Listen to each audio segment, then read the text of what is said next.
জিব্রাইলের মাথায় ছেড়ে দেন, পানিগুলি পরে পরে পা পর্যন্ত আসবে, কিন্তু পানি শেষ হবে, জিব্রাইলের কদম পর্যন্ত আসতে পারবে না। এত বড় জিব্রাইল, 300 পাখা আছে।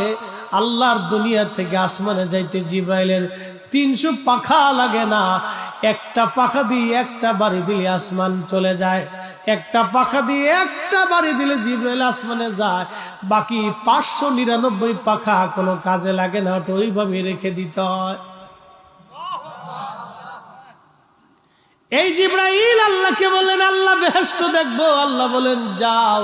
জিব্রাইল উড়তে লাগলেন, 600 পাখা দিয়ে বাইরে দিতে লাগলেন। 600 পাখা দিয়ে বাড়ি দেয়।